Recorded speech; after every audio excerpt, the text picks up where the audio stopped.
Welcome to the B. Andrews Radio Show on this 6th day of February. Can you believe that? By the way, it's pronounced February, not February, everybody out there, just letting you know.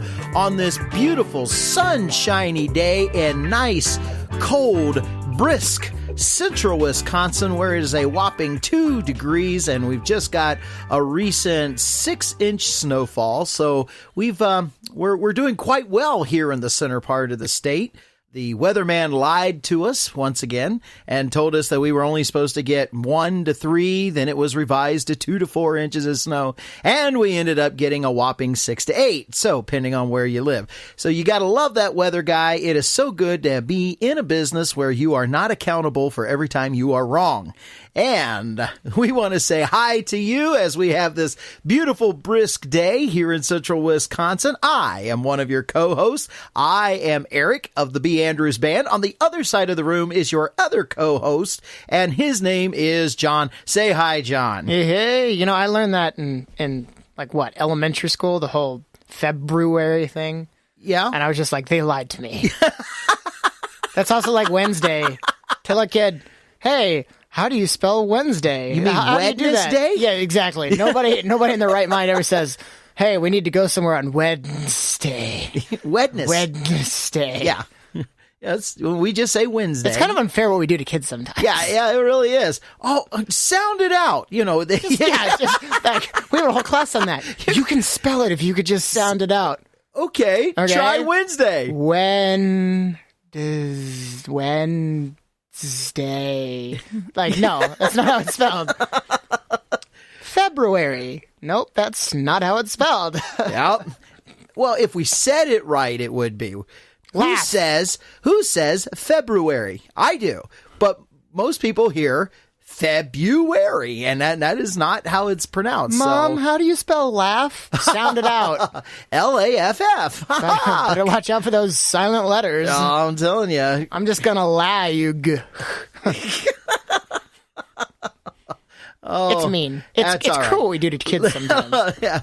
Oh, yes. And again, that thing when we teach kids phonetically.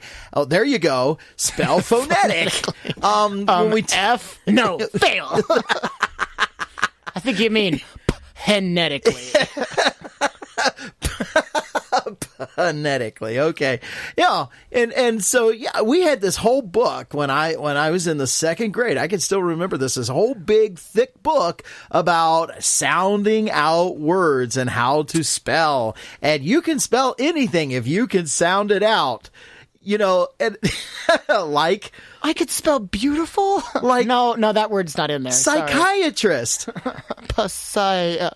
Psychiatrist, cheerist, or whatever you would say. You know, that reminds me, I was just thinking of this the other day. I was up driving past, you're going, okay, to our listening audience, yes, my brain just went, and I'm bunny trailing here really bad. But the other day, I drove past the Stevens Point Airport, very, very small airport. Rarely ever see a plane come in and land there because it's one of those small regional airports kind of thing.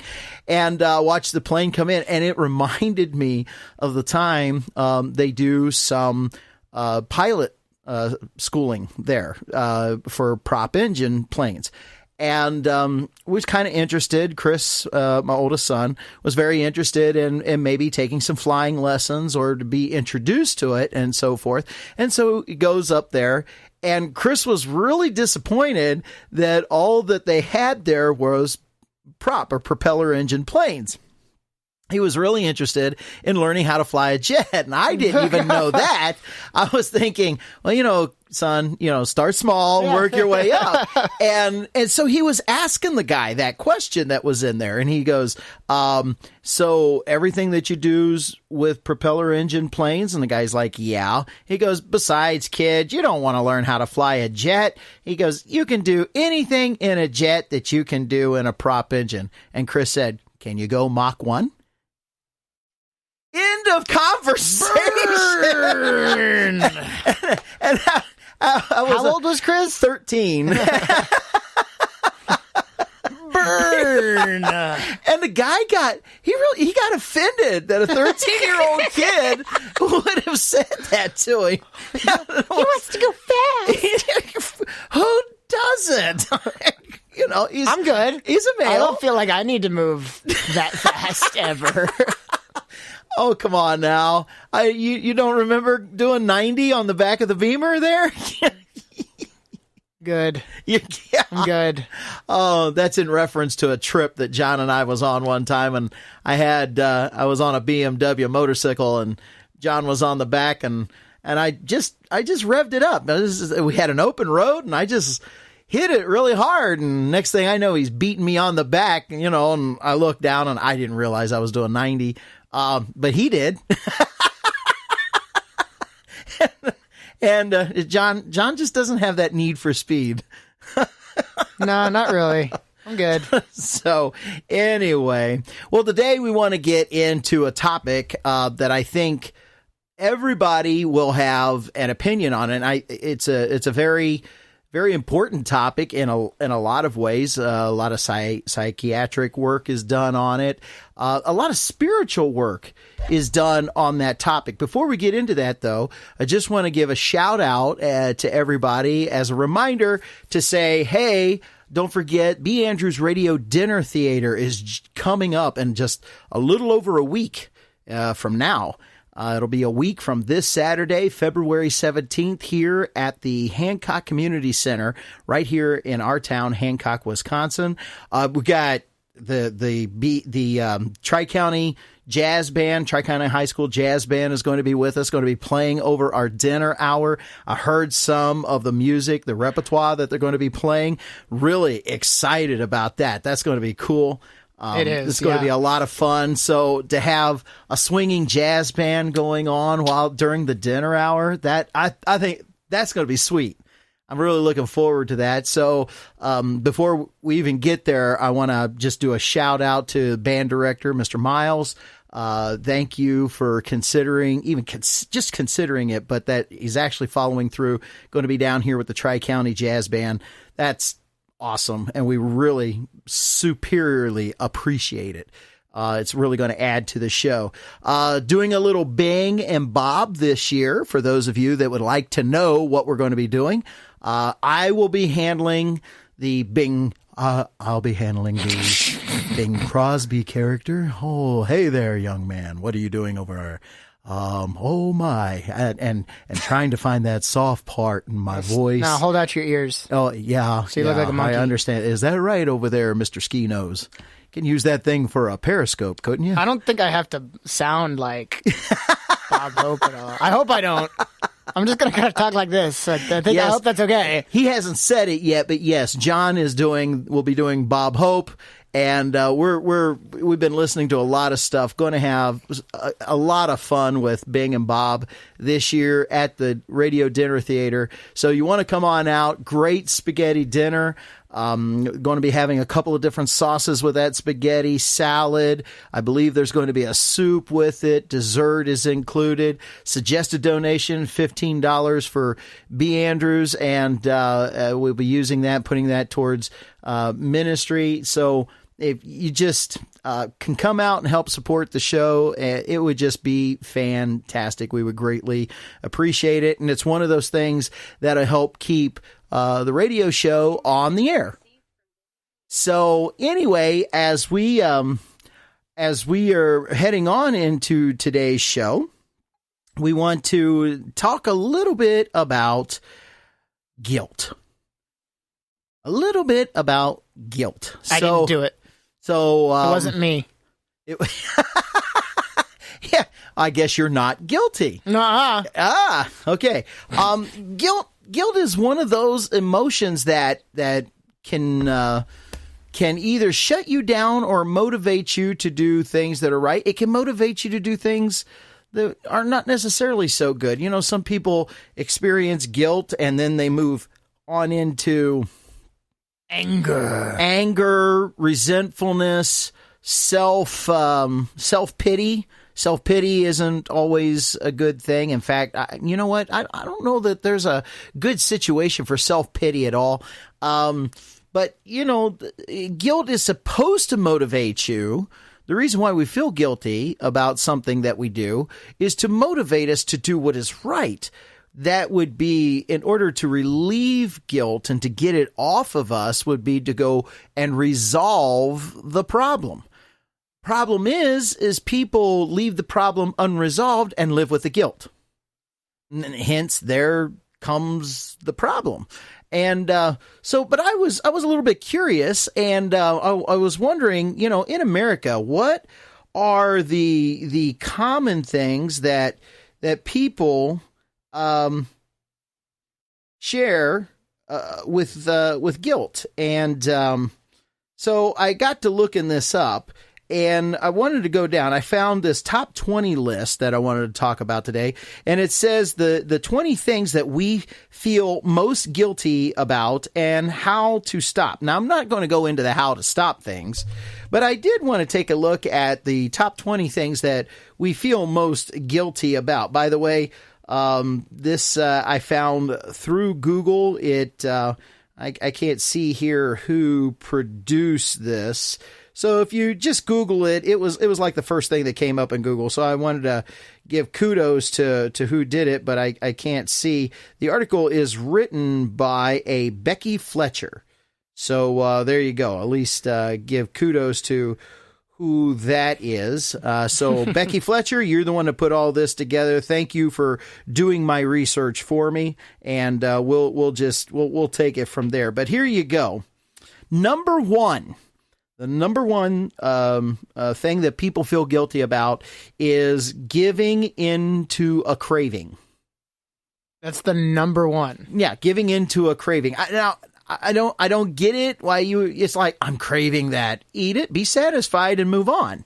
But why feel guilty? I think that's more like, I'm craving a gallon of ice cream. I think it might be more along those lines. Don't crave the ice cream. Have Twinkie. Some. Don't eat the whole gallon. The Twinkie is speaking to me. Could it be the chocolate?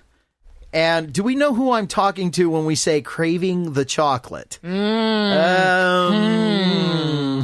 Okay, so I'm craving some chocolate. I want chocolate. Yeah.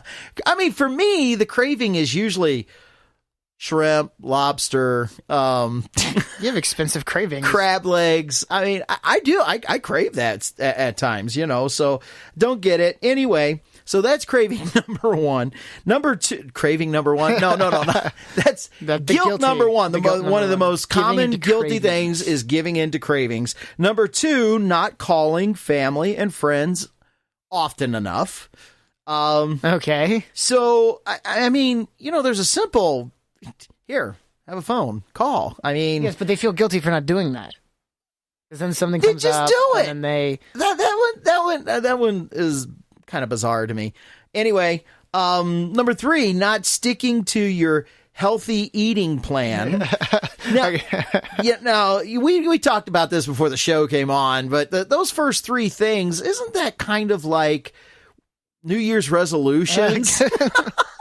So people feel guilty about them. Yeah, just a week ago they promised they would do it. Yeah.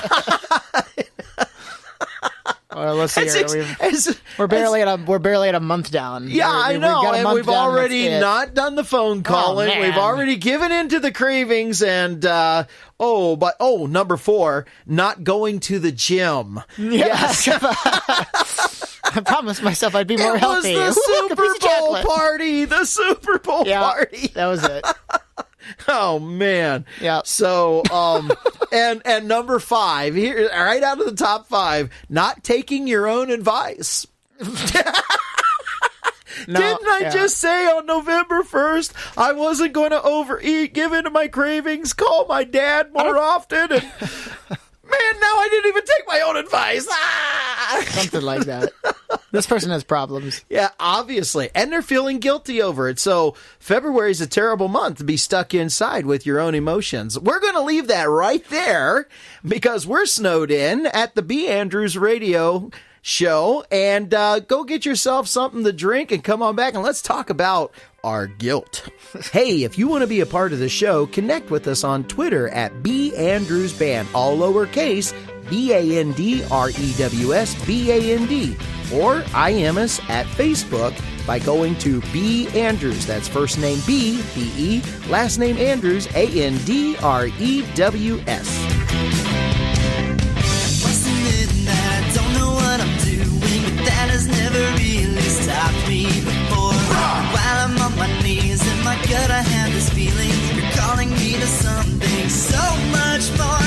Well, every time I get this close, I give up before I go too far. This time I'll let nothing stop me. I'll go until I've got no more. So batten down the hatches, say hello to arms, going so much further than I've ever been before.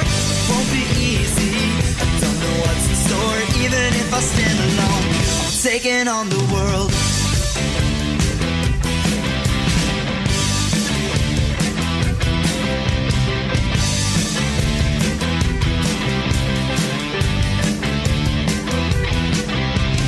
When it comes to this, Lord, I'm something of an expert. I've been on my knees 100 times before. But this time things are so much different. The man that I was, I ain't no more. Well, every time I get this close, I give up before I go too far. But this time I'll let nothing stop me. I'll go until I got no more. So batten down the hatches, say hello to arms, going so much further than I've ever been before. Won't be easy, I don't know what's in store. Even if I stand alone, I'm taking on the world. So batten down the hatches, say hello to arms, going so much further than I've ever been before. Won't be easy, don't know what's in store. Even if I stand alone, I'm taking on the world. Welcome back to the B. Andrews Radio Show. You know, I drank water instead of coffee. I feel so guilty.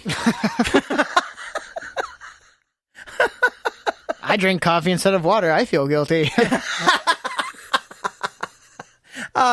That's actually I don't. I sit over here and there are times like I had a cup. Actually, I had 2 cups before. It was a really nice Italian roast. You by had the way. 2 cups? I only had 1. Well, I Yeah. can't feel guilty then. Yeah, just before we started the show, and I've noticed one of the things I've had to start doing here in these later shows. I don't know if it's the time of year or what, but doing the show, I haven't been able to sit here and drink coffee. I've had to go to water because I've been having a terrible time with dry mouth.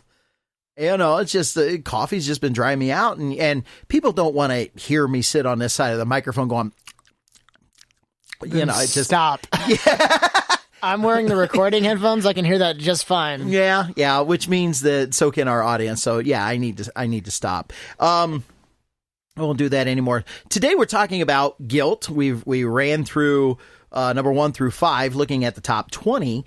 We're going to do a little something after we hit this top 20 list really quick and talk about other things about guilt. The list was 10 things maybe that you didn't know that guilt does to you. So I want to get to that real quick too.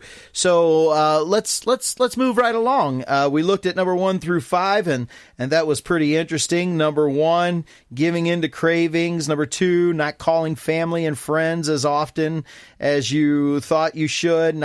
Number 3, not sticking to a healthy eating plan. Number 4, not going to the gym. And number 5, not taking your own advice. And as we said, number 1 through 5, that pretty much came off of a New Year's resolution list. Yeah, it sounds like people are feeling guilty for not listening to themselves say they should call their parents and talk about how unhealthy they are. Well, there's a good conversation. Yeah, I know, Ma. I got to get to the gym. I got to get off the couch. I told myself I should. I know, Ma. I got to quit eating bonbons. I know, but in Wisconsin, it is a great thing to do. Actually, bonbons, no. It is a great thing to do to sit on the couch on a Sunday eating cheese curds in the middle of winter. Cheese curds are healthy. Don't you be hating on the cheese curds. Not when you eat them the way we do. Hey, is there another batch of cheese curds in there? Anyway, moving right along. So we're going to pick up with number 6. All right. And number 6 says the gossiping. Now, I got to wondering about this gossiping, feeling guilty for gossiping. I think the Bible says something about that. How many people really feel guilty about gossiping? Because if they did, don't you think there'd be a lot less of it? No, I don't think that's how that works. Oh, okay. But they definitely feel guilty about it because God said they shouldn't be doing it. That's the thing. I just think people mindlessly just keep on going on doing it. I don't think they're feeling guilty about it. No. Not the bulk of people. Now, maybe there are some who do, but I think people just like, did you hear the one about Alfred? You know, I mean, and they just keep going on and on and on. And that's one of the things that's not stopping them is because they're not feeling guilty of it. They're just shooting off their mouth more and more. So I don't know. I don't know. But I would say if you did feel guilty, people would probably try to curb I don't know, because people feel guilty for all sorts of stuff, and it doesn't stop them from sinning. Oh, well, that's true. You're gonna see that here in the next ones. Number 7, leaving a pet at home. Wait, I thought you said we're going to see sin. Like, I didn't. No. I said feeling guilty for all kinds of reasons. Oh, feeling guilty. Oh, okay. Feeling guilty for all kinds of reasons. Yes, leaving a pet at home. Now, John's got to laugh at this one because what's my feeling about taking pets with you? You wouldn't have dog hair all over your car if you left your pet at home. I'll have to talk to my fiance about that because she has to leave Brinkley at home all the time. Oh, excuse me, who? Brinkley, the dog. The dog? Not Brinkley, the news anchor that eats paper constantly. That opens up bags to eat paper. I had a notebook in my bag. He got in my bag and ate the corner off the notebook because he could. Oh, okay. Yeah. Okay. Brinkley. There's obviously he's missing fiber in his diet. No, he's not missing fiber in his diet. That dog hasn't missed fiber in his diet for its entire life. Okay, number 8, hitting your snooze button. I do not feel guilty for hitting my snooze button. No, man, I feel guilty for getting up late. Every morning, like, you just, like, walk up and you just smack the clock. Shut up! That's right. Okay, I do not feel guilty for hitting the snooze button. I mean, there's a reason why I reach up and hit it. Smack. I am... Silence! He woke me up, you stupid thing. Who said it? I did. Yeah, okay. Yeah. Number 9, staying in your pajamas all day and all weekend. I've never done that. No, and I know tons of people that do it and they don't feel one bit of guilt about it. I don't think they feel guilty about it. Well, because first off... In fact, they look forward to it. But it doesn't... Like, here's the thing, though. People that do that, I've also noticed that it doesn't necessarily stop them from getting anything done. They just don't put on pants. Yeah, they still go out and do everything. At least didn't bother to put on pants. Who was it that I heard? I'm like, oh, you're still in your pajamas? Well, I'm getting housework done. I love doing housework in my pajamas. And I'm like... Well, I mean... Okay. Good for you. Yeah.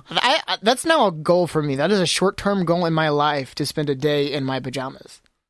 Then again, maybe I feel bad afterwards. Huh. So this is one of your aspirations. I said a short-term goal. Aspire is a big word for that. We need to work on that list. Anyway, all right, number 10, not recycling. Not recycling. You're destroying the earth. Okay, moving right along. Number 11, pretending you're working when you're actually watching something on your computer at work. Liar. That's why you should feel guilty, right? Because you're stealing from your boss his time, you're non-productive, and you're lying. Unless it's your 15-minute break. In which case you shouldn't feel bad. In which case you shouldn't feel bad. I have a yawn. I'm sorry. Okay. Way to go. On air? Yeah. Seriously, you know about radio. You know about radio etiquette. What are you doing? I covered my... Well, you wouldn't know if I covered my mouth. All right, number 12, booking a holiday on your credit card. I didn't cover my mouth. And why would you feel guilty for doing that? Because you don't have the money. Afford it. That's right. Number 13, getting a cleaner instead of doing it yourself. hiring somebody to clean your house instead of doing it yourself. People feel guilty about that. And I have no idea why, because let's be honest, when you're hiring somebody, you're giving them a job. Why do you feel guilty about paying somebody? It's going to come out of your pocket. Because you made that mess. Oh, yeah, okay. Well, anyway, according to this, men feel twice as guilty about this as women. Interesting. Yes. Well, guess who normally does it? Women. So why would the dude feel guilty? Because he knows he hey, honey, should have been doing I'll give you a break. I am supposing that this is single guys as opposed to married guys. Because a married guy, I would think... It doesn't say that. It just says men. That's true. But I would think a married guy would love to go out and hire somebody for his wife to give her a break. Now, she might feel guilty about it. But I would think that's something I've always wanted to do for my wife. I'm just not able to afford to do it. So why don't you clean the house for your wife? Okay. Who's in trouble now? Yeah, okay. Number 14, not finishing a book. Don't get this one. The Oath. I never finished that book. I absolutely it just got so dry. I absolutely do not understand this one, because if I didn't finish a book, that means I was bored out of my gourd, and I'm not going to feel guilty that I didn't finish it. That's why I stopped. Duh. Okay. Number 15, checking emails while you read, checking emails and being on the internet instead of spending, I'll get this right in a second. Checking emails instead of spending quality time with your children. No, that still didn't read that right. Checking emails while you're trying to spend quality time with your children. There you go. Wow. All right. And so, yeah, and you know what? You should feel guilty. Get off of that thing and pay attention to your kids, right? Well, unless you have to be checking your email. Okay, work-related, emergency, something of that nature. Get it. But there are people who live on these devices, and it's just like, But not in their email. That's like on Facebook and stuff. My email, text, and all that stuff comes right through this. So, I mean, that's how I do a lot of my work on my device, is through text and email. Anyway, by the way, mothers feel twice as guilty as do dads. Yep. That's because they do the whole multitasking thing where dudes are just like, no, I'm not spending time with my kid right now. I'm checking my email. Okay. Meanwhile, mothers are doing the whole multitasking thing, and they're like, "Yes, I'm spending time with my kid." Well, and she's flipping through her phone. Yeah, dude's just flipping through his phone, being like, "No, I'm checking my email." I totally right do not get this one. Getting a taxi instead of walking or taking public transportation. Oh, isn't a taxi public transportation? Again, this goes back to the money thing. You're not having the money for it, and you know it. But you didn't want to have to sit next to that, like squished in between all those people on the bus. So, or the subway. Do you remember when you and I were in Washington D.C.? Yeah, the baseball team was playing, the hockey team was in playoffs, and we tried to get on the subway, and that dude was on there with his bike. Yeah, taking up way too much room. Room, and the subway in Washington was just packed. I mean, it was packed. I was under some dude's armpit. Yeah, I remember that. Yeah. It's like, dude, put down your arm. There's no reason to hold on to that thing. There's no room to fall in here. You couldn't have fallen in there. There's not enough floor space. Okay. Ignoring friend requests on social media.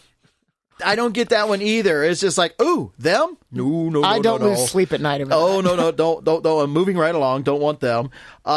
So it's like, and then can you imagine somebody going, oh, I didn't check yes. I wonder what they're going to think about me. No, I could care less. Anyway, number 18, not using your juicer. This goes back to the early one about not follling your diet. And it goes back to the money one because so you went out of your way, bought $100 juicer in order to follow a diet, and it's sitting on your counter every day as a reminder that you spent $100 and you're not following your diet. Yep.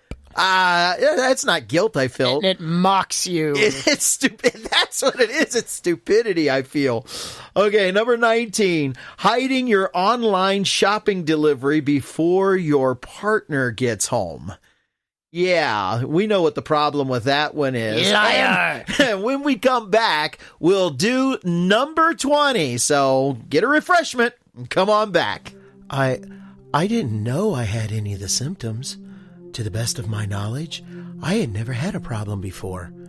All I did was enter the coffee shop and the lady behind the counter said, "Morning, hun." And I looked at the glass case and saw my reflection. There it was, on my face. Smiley fascia. Smiley fascia, or smiley face, is a condition caused by feelings of uncontrollable joy, peace, or tranquility.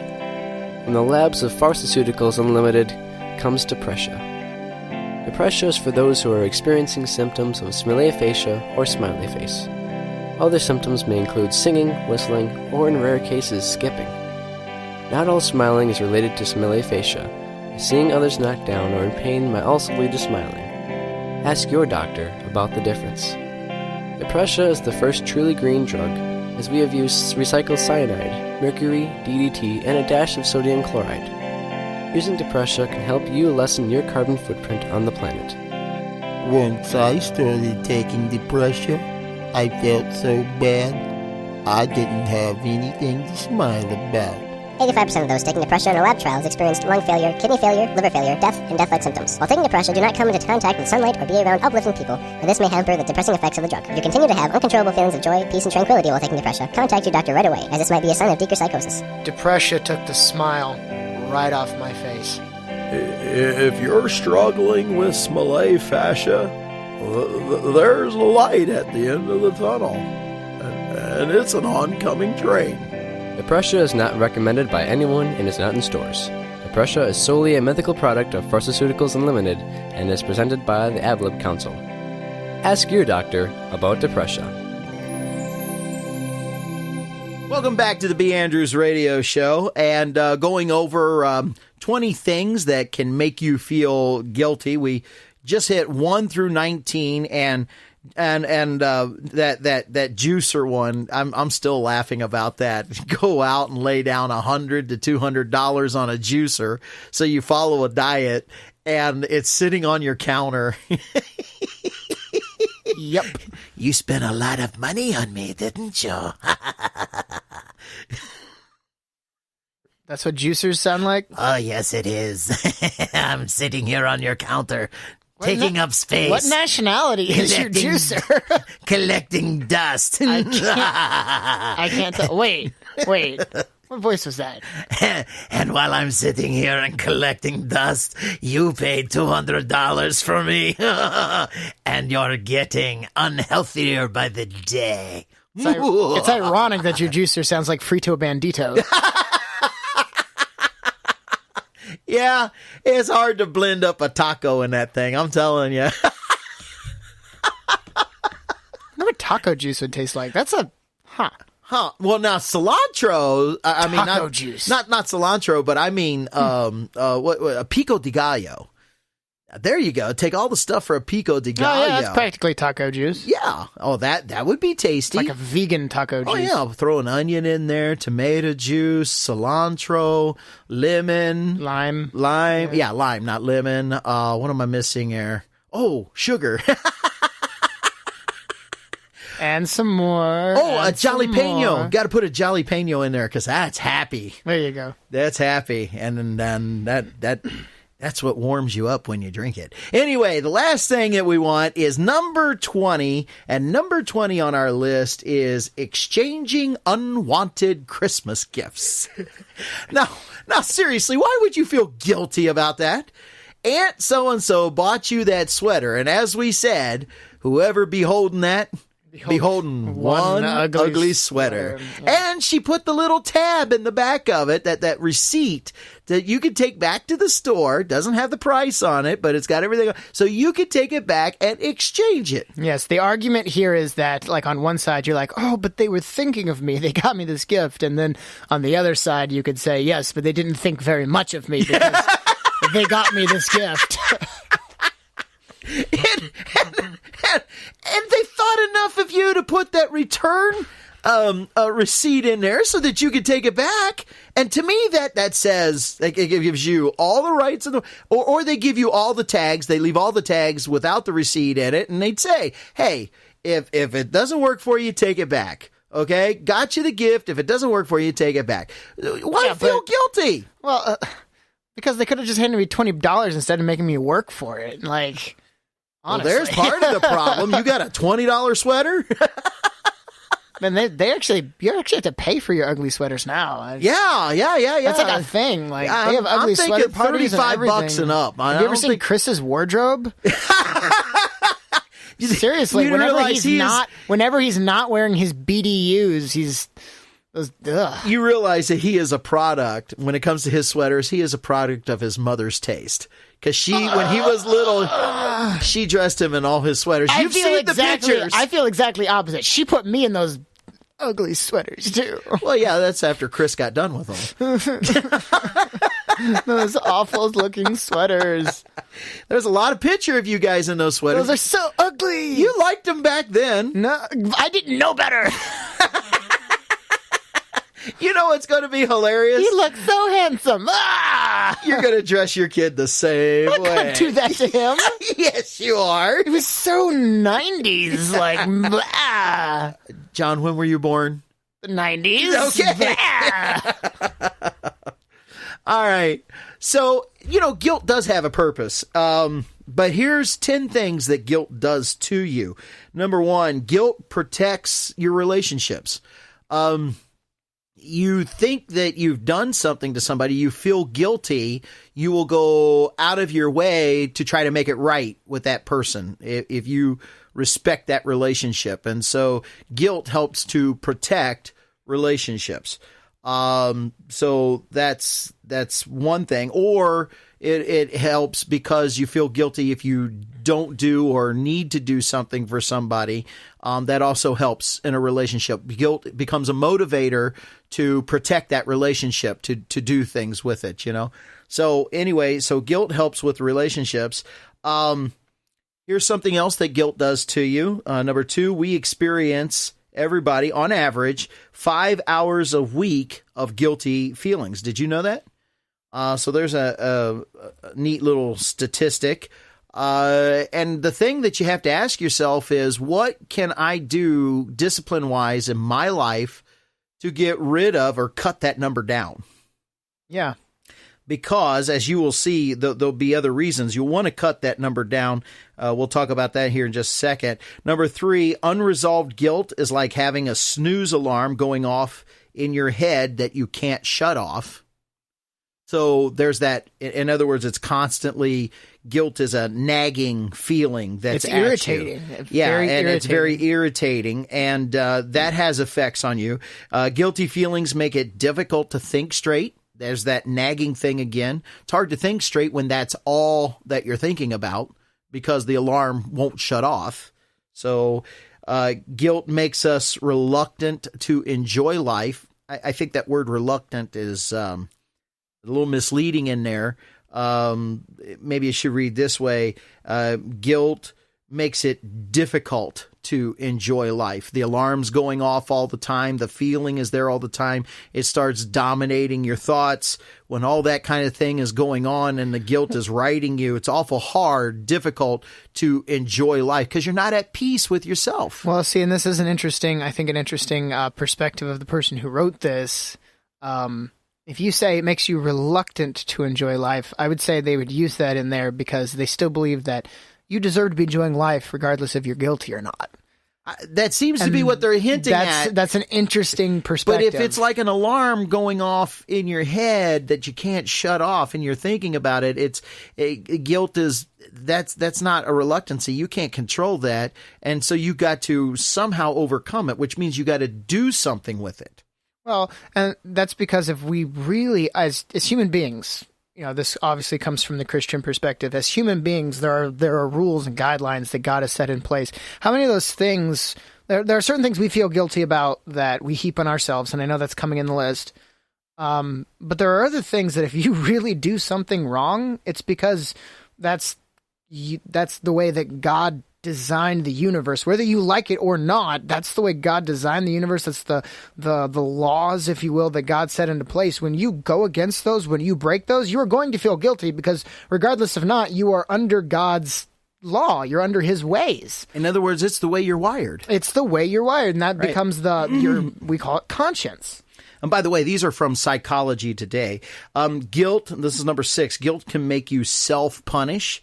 We see this acted out with young adults, children, the ones that do cutting, self-mutilation, those kinds of things. It's because cognitively they are feeling guilty about things and they don't know, they don't have the cognition. They're not mature enough in age to know how to deal with things, and so they do it. But guess what? There are adults that do the same thing. They eat too much food. We call it comfort food when they're feeling guilty. They end up doing all kinds of things. Some people go on purchasing sprees. They just start going into a self-damaging mode. Some do it to their bodies physically. Some do it in other ways, but it's trying to overcome the guilt. Number 7, guilt can make you avoid the person that you've wronged. We've seen that happen time and time again, and you've got to deal with the guilt. One of those things may be that you need to do is to go talk to the person and get it resolved. That's not a maybe. That's what it is. If it's guilt that you have because of a relationship, go work it out. Number 8, guilt trips make you feel guilty, but also resentful. You end up resenting other things because we take that emotion, we act it out in other ways.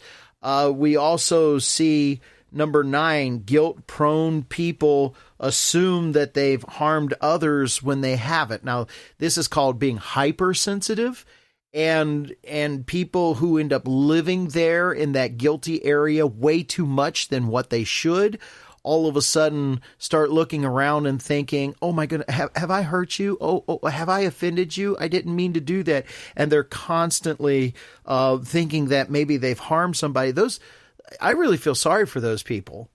I may sometimes give the air that I don't care what other people think, but there really is a balance in relationships where you care enough. I'm not out to offend you, but if I've said something that is true, I care enough to allow you to stay offended, and I don't take the guilt on for that because true is true.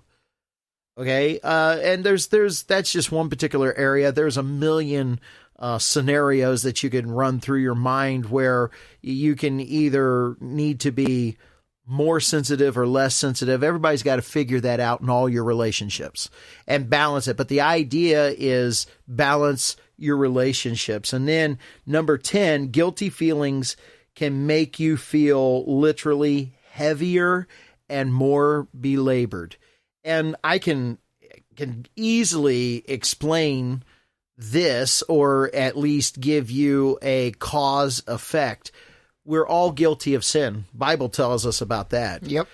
And I think anybody that has ever experienced the grace of God and his forgiveness, there's something to be said about that. So you come to God and you say, God, forgive me. And all of a sudden, it's like there's a weight that lifts off of you.